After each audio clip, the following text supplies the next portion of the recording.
So starting with the 2013 A levels, unit number 2 and 3 question. Question number 7. The table below shows the cross elasticity of demand for the products of 5 companies with respect to prices of their closest substitute. So XCD 3, 2.5, 1, 0.8, 0.2. According to this information, the company which possesses the greatest market power. Guys, can you tell me, when will you have market power? When you have a lot of close substitutes, or if there is like no close substitute, like you are like a monopoly, very distant substitute. When do you have market power? When there is close substitutes or distant substitutes. There is market power when there is distant substitutes, right? When there is no. Wait a second.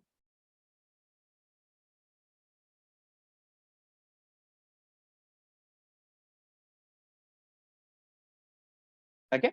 So when do you have market power? When there is no close substitutes. No. Let's say everyone is selling the same thing that you're selling. What market power then? Now, for example, think I am the only advanced level econ teacher in the country. How much of market power I would have? I can charge whatever price I want. I can do whatever I want. Yeah. So that is market power. So when do you have market power? When you don't have close substitute. So can you tell me, guys, we did this now based on XCD, right? If your XCD is positive, there are substitutes, correct? Now, if your XCD is greater than 1, what did I say? That means there is a lot of close substitutes, no? So XCD greater than 1 means there is a lot of, right? So I'll re-explain, okay? So what are we looking at? We are trying to analyze market power using cross elasticity of demand. So one thing I told you is you have market power when you don't have close substitutes. Now, if everyone is selling the same thing, what market power, guys? You don't have any power, no? You also have to charge the price that they are selling. You also have to match them and be. But if you're like the only person in the market, no close substitutes and all, that means you have a lot of market power. So how do you figure that out based on cross elasticity of demand? So if your XCD is greater than 1, you have a lot of close substitutes. So having a lot of close substitutes means what can you tell about the market power? Do you have market power or you do not have market power? There is no market power, right? Very low. Or you can say low market power, very low market power. So many people are there, so many people are selling the same thing that you're selling. Yeah. And when you're, so therefore, we can cut off answer number what?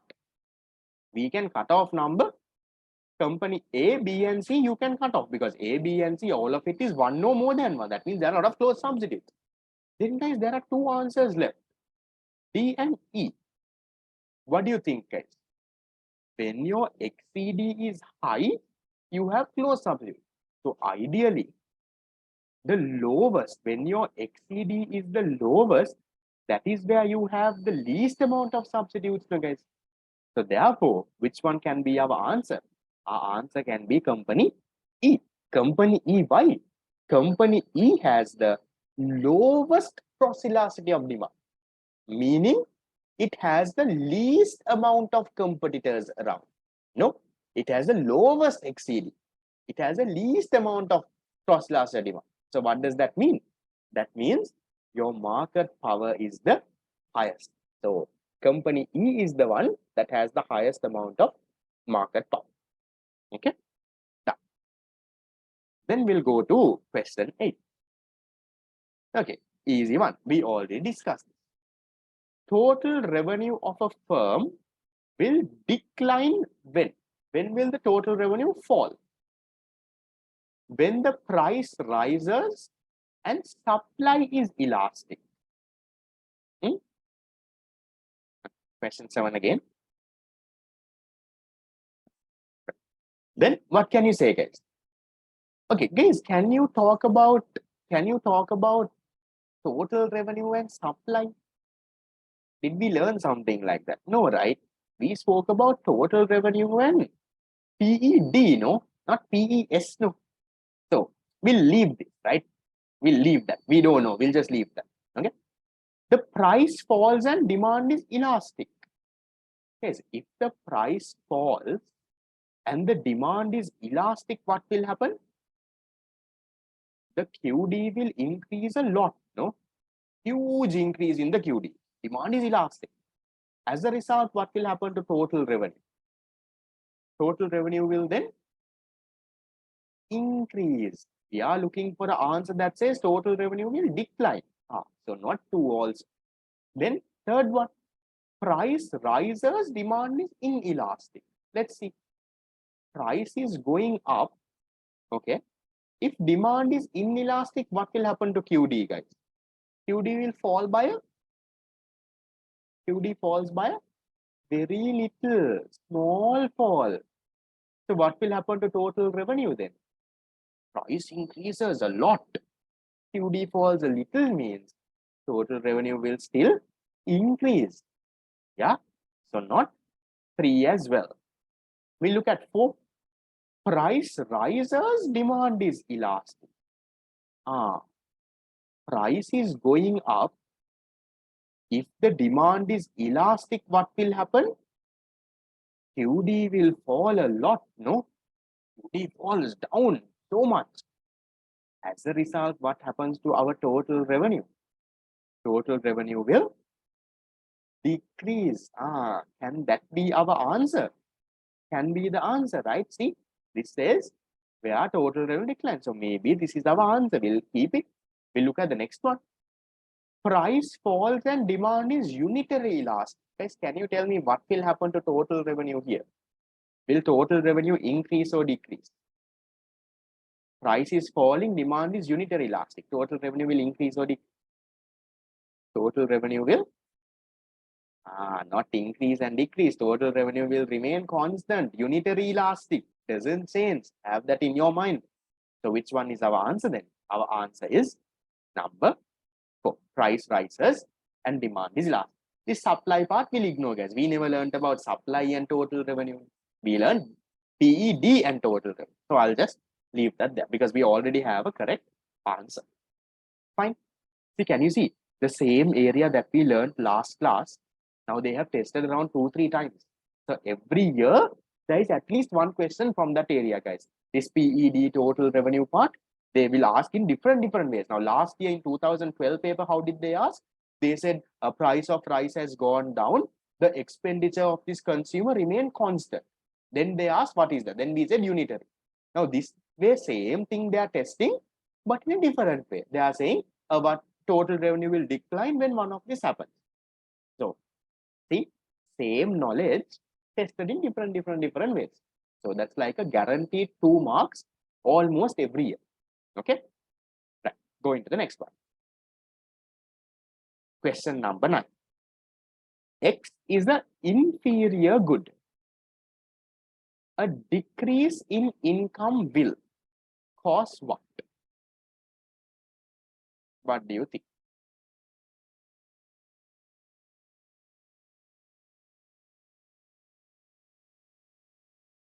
Okay, think. The good is an inferior good, guys. For an inferior good, if your income decreases, what happens to your demand?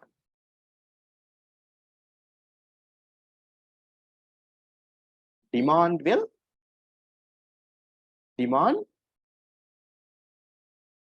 increases, right? Okay. Yes, this one you can't analyze using a diagram, okay? That approach is wrong. So demand increases.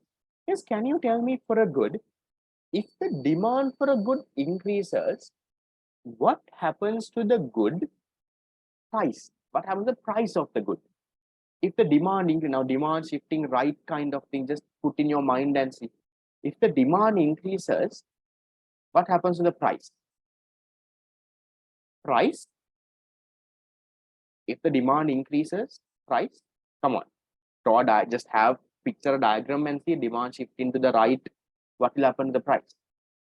Price increases, right? Where is the price decreasing? Think if you have a basic diagram. Okay, sorry.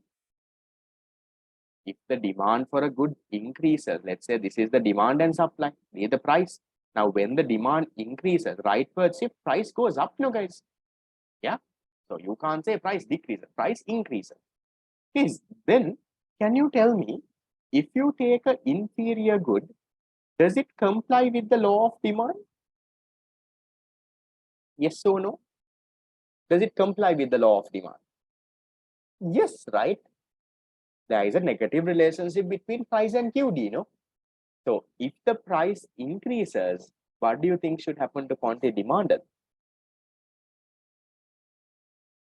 Quantity demanded has to decrease, right? That is how you get that answer. But now if you draw this in a graph, in a curve, it looks different, guys.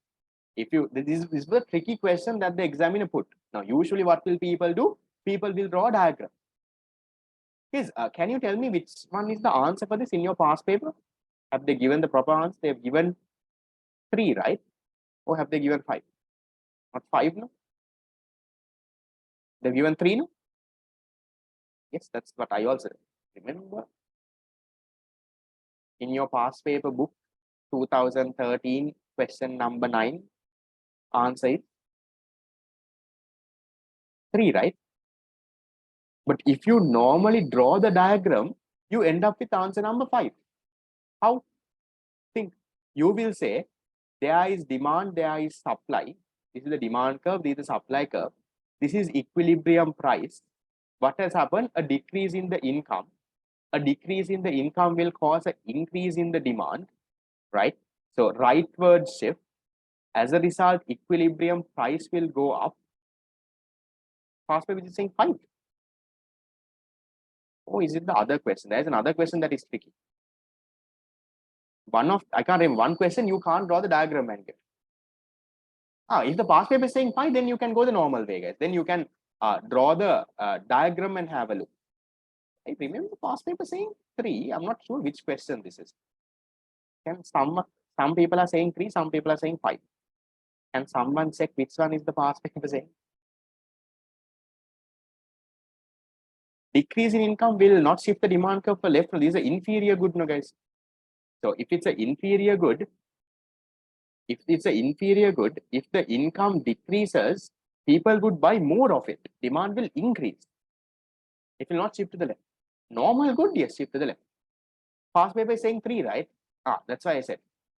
Because I also remember the original marking scheme also said yes. There was a doubt here. Some past papers were wrong. Some publications said answer number 5. Now, if you draw the diagram, it becomes answer number 5. That's what I'm trying to explain, right? So the correct answer here, guys, in the marking scheme, they gave you marks for answer number 3, right? Now, why is this a tricky question? Let me show. If you draw a diagram into this, just see, guys, if you draw a diagram, inferior good, if the income decreases, people buy more of it, no? So therefore, it's an increase in the demand. Okay, demand curve shifts to the right. So when the demand curve shifts to the right, what happens? The price goes up, goes into here. And what happens to the quantity? The quantity increases, right? So then by looking at it, you will say increase in demand, increase in price, increase in quantity demanded. That is where a mistake was made. So that is what usual people would do. This is a mistake that even the past paper publishers made. Now, even past paper publishers, guys, they have their own writers. No? So even those writers miss this point. The examiner was very tricky here. You can't analyze this question using a diagram. He is expecting this kind of an explanation. What is the explanation? He is expecting when for an inferior good, if there is a decrease in the income, what will happen? Demand will increase. If the demand increases for any good, price will increase. Then the tricky point is inferior goods comply with the law of demand. They agree with the law of demand, no? Inferior goods have a negative relationship between price and QD. So then an increase in the price should cause a decrease in the quantity demand. That is where the tricky part came. So therefore, the answer was number 3. This was a tricky MCQ. Most of the students went with number 5, guys. Now, even the first time that I did this question, I also went with answer number 5. I also drew the thing. Okay, demand and supply. Okay, this is going up. So this is what is happening. But that is not what the examiner was testing. He was going a little bit more in depth. Is that okay? Fine. So the answer is number 3, not 5. Okay. So some of your past papers might say 5. Some of your past papers might say 3. The original marking scheme says 3. So we are going with that. What is the explanation? This is the explanation. Is that correct? Don't draw it using a diagram. Okay. No, so that's why I said it's a tricky question. So we don't know. Should we figure it out this way or should we draw the diagram? So this is ideally, guys, using the price effect. I'll teach you this, right? When we come to a better question, the price effect for a inferior good, the price effect is negative. So when the price increases, according to income effect and the substitution effect, QD will come down. So that is what the fellow is testing. That's why it's a tricky one, guys. So the children don't know. Do I draw the diagram of this and see, or do I do this? You can't. That is the issue. Okay. So 1 or 2 MCQs like this, every paper will be there, guys. Where this increase in demand leads to a decrease in income. No, the other way, no. Increase in demand will not lead to a decrease in income. A decrease in the income will lead to an increase in demand because it's an inferior good. Now just think, guys, if your income comes down, let's say you were buying butter, right? You were buying butter for your day-to-day consumption. Now, if your income comes down, what would you do? The demand for margarine will increase. No, margarine is the inferior good. You will now buy more margarine, extra margarine and all of that. So if the income decreases, demand for inferior good will increase. Demand for normal goods will come down, correct? But they are saying no, inferior good. So inferior good demand will increase. Have that in mind. 8th MCQ, the answer was number 4. Okay. Going to the next one. So question number 9 is also done. We'll go to question number 10. Suppose the market for oranges is currently in equilibrium. Okay. If the supply of oranges decrease, while at the same time demand for oranges increase, what can you say about the price and the quantity? Good question. We'll draw and see, guys. Market for oranges, the demand was there, supply was there. Market was currently in equilibrium. Then what has happened? The supply of oranges has decreased. Leftward shift. Supply of oranges decreased. Okay. Right. And the demand for oranges have increased. Okay. Rightward.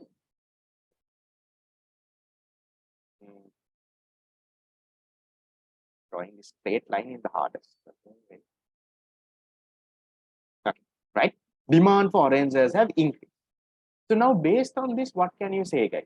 Now the way I have drawn, the equilibrium price is here, quantity is here. So equilibrium price has increased. Quantity, according to the way I have drawn, it has remained constant, not changed. But in this question, how I have drawn it in a way where the demand and supply are changing by the same proportion. In the question, have they told the demand and supply is changing by the same proportion? Have they told anywhere? The demand and supply, supply is decreasing, demand is increasing, same proportion. No. Now, what if the demand has increased more? What if this demand, this one, has increased a lot? Let's say demand has increased by, let's say, increased a lot. It has gone up to here. Then what would happen? Then your equilibrium price would have gone up and quantity would have also gone up. What if the demand has increased a very little, like here? Price would have still gone up, but then the quantity would have gone down. Yeah. So unless in the question they specifically tell that the demand and supply has changed by the same proportion, you can't assume that can drop. So what can your answer be, guys? The price will definitely go up. That we know. But the quantity we can't say, no. If it has changed by the same proportion, quantity will remain the same. If the demand has increased more, quantity might increase. If the supply has decreased more, quantity might fall. So what can we say as an answer, guys? Can we say the price and quantity both rises? We can't say that. Price rises, yes. But the change in quantity is ambiguous. Ambiguous means we can't say. Correct, no? Price is rising, but the quantity change we can't say. The quantity might either increase, might decrease, might remain the same. That will depend on by how much does the demand and supply. Will the demand curve shift a lot or shifts a little? We don't know that, right? So that's why we say change in quantity is ambiguous. Both price and quantity fall, wrong. Quantity rises, no, you can't conclude that. Change in price is ambiguous, no. Price is definitely going up, no. That you can definitely say. Neither price or quantity shifts, no. Wrong. Is that okay? For a question like that, you need to be smart when answering it. You can draw a diagram and you can have a look, but be very careful to figure out that the quantity can either increase, can decrease, or even remain the same. Is that fine? Step. Okay. Then we'll move on. Okay, so we'll do 2013. I'll give you all a break. Okay. The next one. Okay. Suppose the price last year of demand for cigarettes is less than 1.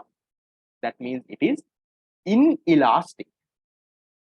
When an excise tax is imposed on cigarette production, okay, it changes the price, quantity, and consumer spending in the following ways.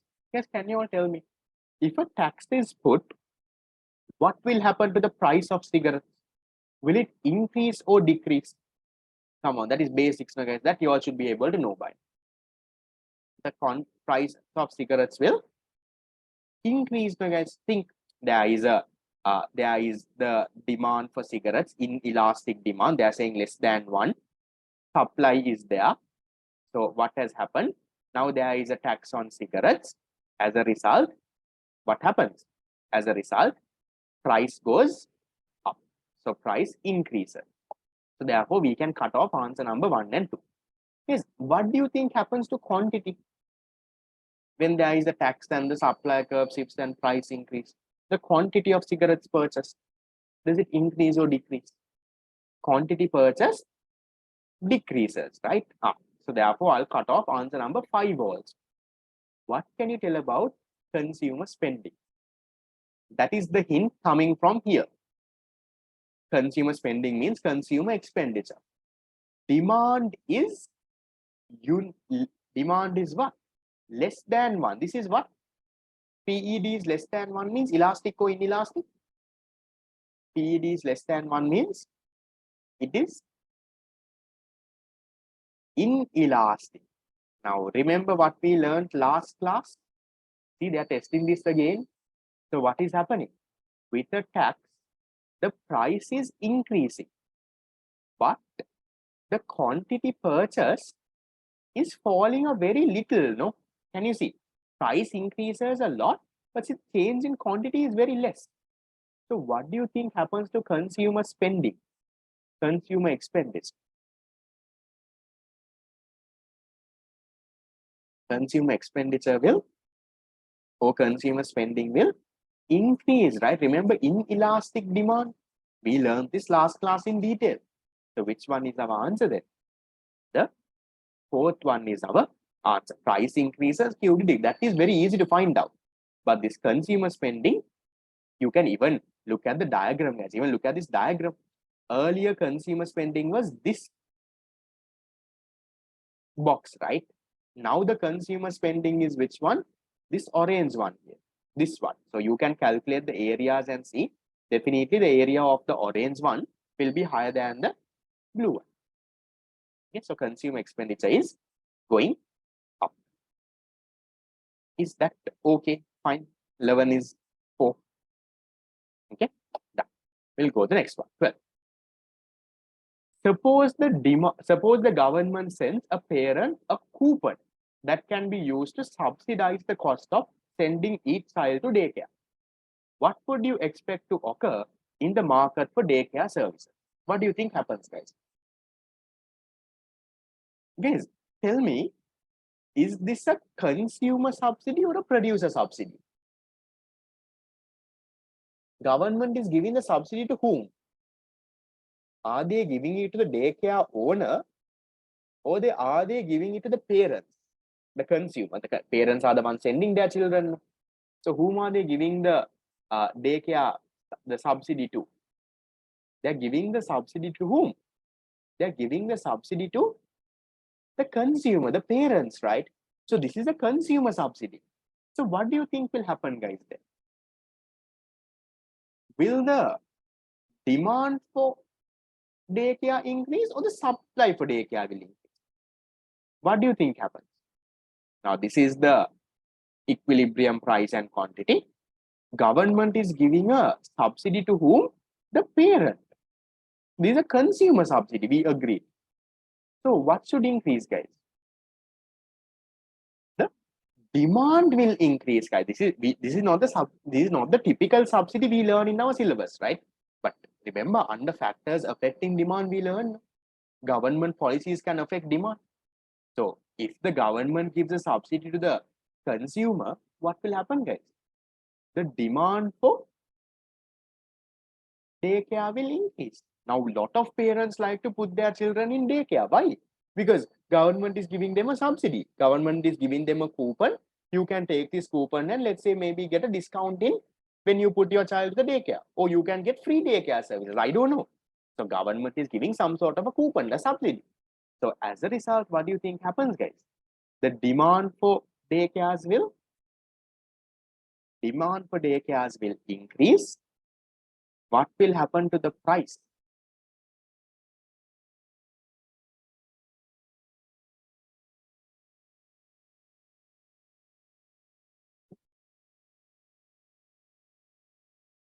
What happens to the price, guys?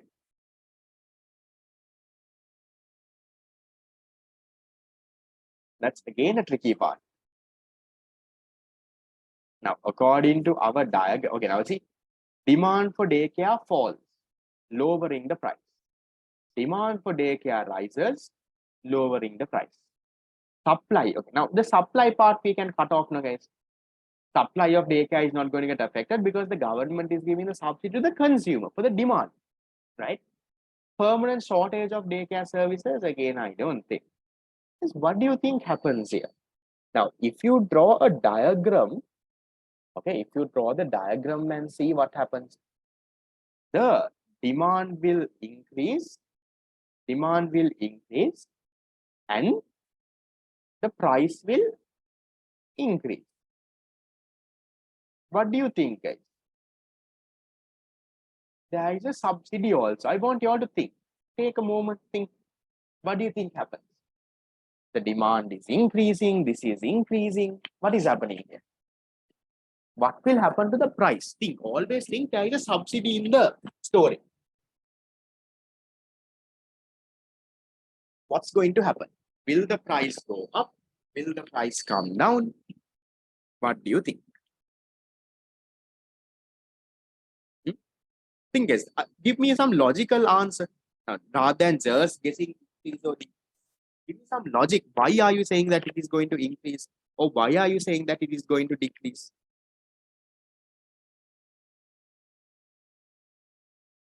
The price here, guys, now one is the price will decrease, because that is the only answer left. But why, guys? Why will the price decrease? There is no price increase here. Because, guys, there is a subsidy. No. Now see, even though in our diagram, right, even though in the diagram, let's say daycare was 1,000 rupees. Okay, daycare service, let's say for a month was 1,000 rupees. Now, government gave a subsidy, okay, equilibrium price went to 1,005. But remember, there is a subsidy, no? So there is, let's say there is a 750 rupee coupon that the consumer can give the coupon and get a discount. So the actual price, even though equilibrium is saying 1,500, actually the consumer might only pay 750. Because why? Because there is a coupon kind of a thing. Because when demand increase, price will decrease. No, that is wrong. That is quantity demanded, guys. So this is a rightward shift of the demand curve. Demand is shifting to the right. But still, the price that the consumer will pay will still be less.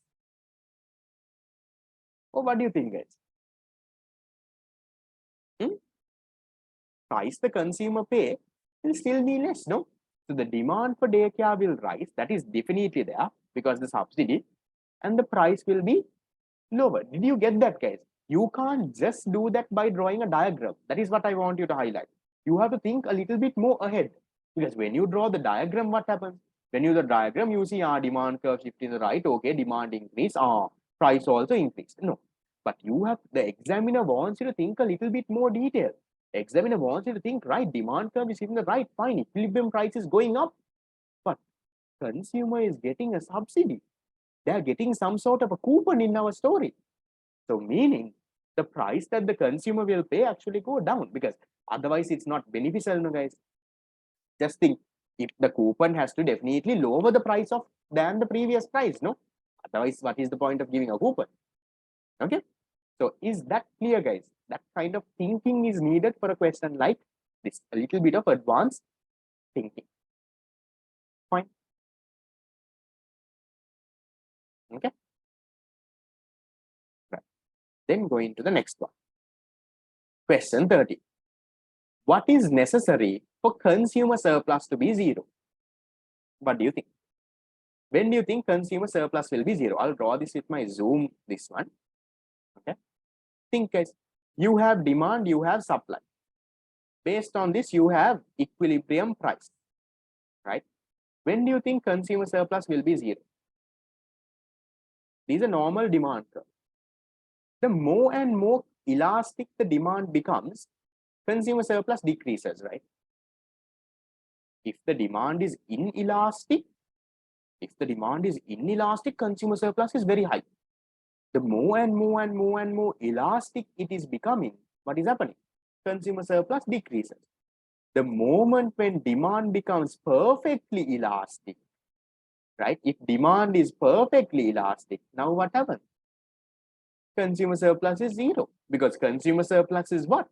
Difference between what the consumer is willing to pay and what he is actually paying. So according to this, he is willing to pay also, let's say, this amount. The equilibrium price is also this amount. So what happens? The consumer surplus is actually zero. So when demand is what? When demand is perfectly elastic. Is that clear, guys? Remember, learning point is when demand is inelastic. Now see, when demand is perfectly inelastic, consumer surplus is infinity, guys. Consumer surplus becomes what? This. Let me erase these lines. Hold on. Okay. So when the demand is perfectly inelastic, let's say demand curve is, okay, demand curve is like this, perfectly inelastic, then what will happen? Then this entire part is consumer surplus, infinity. So the more and more elastic it becomes, the more and more elastic, the more and more it goes towards this way, flatter and flatter and flatter, consumer surplus goes down. And the moment it becomes perfectly elastic, consumer surplus is zero. Is that clear, guys? Yes. When it becomes this, consumer surplus is zero. Tax will be borne by the producer. Yes. Okay. Right. So the answer then therefore is answer number 1. Answer number 1. So you all can draw and have a look. Okay. When demand is perfectly price elastic. Then we go to the last one of 2013. Question number 14. There will be a simultaneous increase in both price and quantity in the market for a normal good due to what? You can Draw and figure this out, guys. Okay. Simultaneous increase, price and quantity both. Okay. Just think. There is the demand and the supply. Okay. Price and quantity. We'll go one by one. Removal of a effective maximum price. What do you think happens? Let's say there was a maximum price. Now they removed it. What do you think happens then? If they remove the maximum price, the price will go back to equilibrium. Price will increase. What will happen to the quantity? Quantity can also go up, right? So maybe this can be our answer. Maybe, we don't know. We'll see. Okay. We look at the other ones. Technological progress. So technological progress means the supply of the good is increasing. Technological progress means what is happening? Supply of the good is increasing. Okay, so I'll erase this. Supply is increasing. When supply increases, what happens? Sorry, that is a demand increase. Supply. When supply increases, price will come down. So can't be answer. 2 can't be answer. Because why? We are looking for the answer where price and quantity both are increasing. So in this one, price is coming down. So no, not 2. Putting a tax. So if you put a tax, what happens? If you put a tax, supply will shift to the left, price will go down, but the quantity will also go down. So again, no, we are looking, price also has to increase, quantity also has to increase, not 3.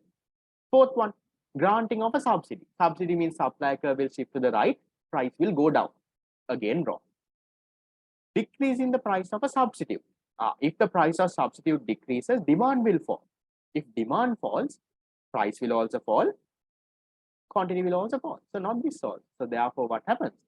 We can go with the first answer. So first answer says, earlier, let's say there is a maximum price on this good. Let's say this is the maximum price. Let's say maximum price was 10 rupees. Now, if the maximum price is removed, what happens? The market goes back to equilibrium, price increases. Earlier, only this much units were bought, let's say 100. But now, because of the removal, suppliers are supplying more, consumers are buying. So now, let's say market quantity goes to 150. The price also increases, quantity traded also increases. So therefore, it is this. How to identify whether supply or demand increase or decrease? Okay, that is based on factors affecting, right? The very basics of unit number 2, you learn factors affecting demand and supply. Now, if you take technology, that affects the supply. If you take taxes, mainly affects supply. If you take subsidy, affects supply. If you take price of substitute, that's a factor affecting demand. That's the very basics of unit number 2. So go through that area, then you'll be able to identify whether it affects demand or supply. Okay. Is that okay, guys? 14 is 1. Step. Okay. So that is the end of the 2013 A-level paper. That was actually some good questions were there. How many did you all get correct? Out of the, I think there were 8 questions, no? Okay, nice. There are some people improving little by little. So there is started from question number 8, sorry, question number 7, 1, 2, 3, 4, 5, 6, 7. Yeah, there were 8 MCQs. At least 5 of it somewhat right. Yes, please make sure that you'll go through these MCQs again, right? Otherwise, there is no point. Remember, what is the whole point of doing past papers? Whole point of doing past papers is to learn the question so that if it comes in your year, you can do the question. Now, remember any question that you all do, guys, it's not about the quantity, right? Don't worry about the number. So it's always about learning from that MCQ. Okay, learn from that MCQ so that if that question comes in your year, you know how to do it. So even if you got 0 out of the 8 MCQs, I don't care. As long as now if this MCQ is asked again in your paper, again means not the same one. That same thing, they change it a little and ask, right? If they change a little and ask, you should be able to answer that now. That is the objective of this whole thing. That's why we do questions. Don't, if you do 1,000 questions and not learn anything from it, there is no point. The whole objective is to do that. Also, one more thing, guys. There is this thing. I didn't officially put a poster or anything. There is, I'll inform my theory class people also. I have a set of model papers for grade 13. I only have, I gave it to my revision students. I have 40 sets left, which I printed extra because there were students who were interested in purchasing. So the model paper set has 17 model papers, right? There are 17 model papers. Those are all mini model papers for the entire grade 13 syllabus. Okay, so starting from unit number 7 to unit number 12. So it's priced at 1,800. So it's like 100 rupees a paper, which I feel is a reasonable price. Which the knowledge that you all get is definitely more than 100 rupees per paper. So I might put a flyer or so, but there is only not even 40. I think there is only around 30 left now. Okay. So if anyone is interested, you all can purchase. I'll send a flyer. I'll send a picture of the model paper thing as well. There are 17 mini model papers covering from unit number 7 all the way to unit number 12. I'm making a grade 12 model paper set also, a mini one that I'll let you all know once I make. But for now, there is the grade 13 one, which you all can purchase for 1,800. Okay, that's 17 papers. It comes in a file. Answers are printed. So you have the question paper and the answer paper. So after doing the questions, you can, go through the answers and you can mark it by yourself. You can correct it. Maybe if there are some questions that you don't understand, you can come back and you can ask me. I might explain. Okay, that's a bit about that model paper. But there is only around 30 left. That's why I didn't go to advertise or do anything much. So which I know a lot of people would easily buy. So I'm just informing for the ones who actually came to class, so that you all have a little bit of a first mover advantage in case I put a flyer. And you just have that in mind. Revision class people, you don't have to purchase. You all have received this as a part of your P4 March and April. Okay.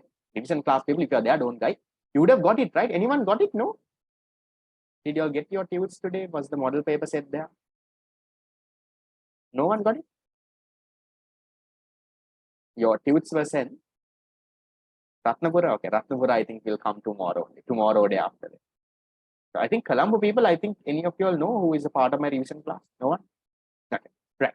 So you can do that. Okay. So with that, 2013, the A-level paper is done.